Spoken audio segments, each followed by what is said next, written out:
Welcome to teacher Ahmad. विभिन्न board और प्रतियोगी परीक्षाओं की तैयारी के लिए आप हमारे चैनल को सब्सक्राइब करें, साथ में बेल नोटिफिकेशन ऑन करें ताकि हमारी हर खबर सबसे पहले पहुंचे आपके घर। बिहार सरकार शिक्षा विभाग से बड़ी खबर निकलकर आ रही है।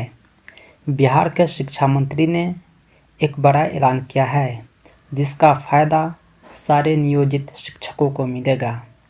इसके अलावा शिक्षा मंत्री ने भावी शिक्षकों के लिए भी कुछ संदेश दिए हैं।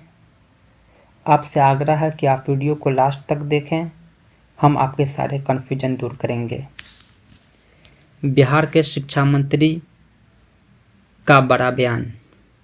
1 अप्रैल से नियोजित शिक्षकों का वेतन 35,000 से 40,000 रुपया प्रति माह। 1 अप्रैल 2021 से बिहार के लगभग 4 लाख नियोजित शिक्षकों को सॉफ्टवेयर द्वारा मिलेगा नया वेतनमान। नए वेतनमान से जुड़ी खबरों की जानकारी के लिए खबरों को अंत तक पढ़ें। बिहार के ऊर्जावान व बिहार के लगभग 4 लाख नियोजित शिक्षकों के हितैषी माने जा रहे शिक्षा मंत्री श्री विजय कुमार चौधरी ने होली के शुभ अवसर पर हमारे संवाददाताओं से खास बातचीत की। विशेष बातचीत के दौरान हमारे विवेक कुमार संवाददाता द्वारा नियोजित शिक्षकों से कुछ जुड़े सवाल पूछे गए, तो मंत्री विजय कुमार चौधरी ने जवाब दिया कि हमारे माननीय मुख्यमंत्री श्री नीतीश कुमार बिहार के नियोजित शिक्षकों पर विशेष नज़र रखते हैं। जब जब शिक्षकों को परेशानी होती है, हमारे मुख्यमंत्री उनकी समस्याओं का समाधान तुरंत करते हैं। 2006 में इन नियोजित शिक्षकों की बहाली भी हमारे मुख्यमंत्री जी ने ही की थी। उस समय इनको 4,000 रुपया प्रति माह मिल रहा था, लेकिन आज देखिए नियोजित शिक्षकों के वेतन में कितना बढ़ोतरी हो गया। आज के समय बिहार के नियोजित शिक्षकों को 30,000 रुपया प्रति माह मिल रहा है।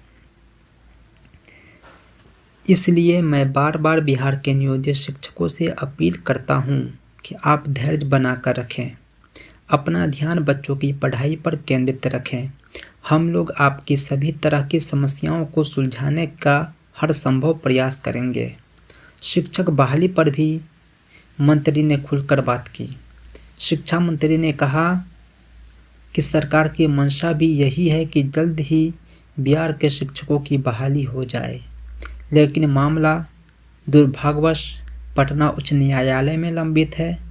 लेकिन हम लोग कोशिश कर रहे हैं कि 5 अप्रैल को होने वाली सुनवाई में उच्च न्यायालय सरकार को शिक्षकों की बहाली करने की अनुमति प्रदान करे। यदि अनुमति मिल जाती है तो 30 अप्रैल तक हम लोग शिक्षक अभ्यर्थियों के हाथ में नियोजन पत्र देकर विद्यालय में योगदान भी करवा देंगे। आप लोग भी दुआ कीजिए कि सरकार को बहाली करने की अनुमति मिल जाए। यह बात कह रहे हैं बिहार के शिक्षा मंत्री।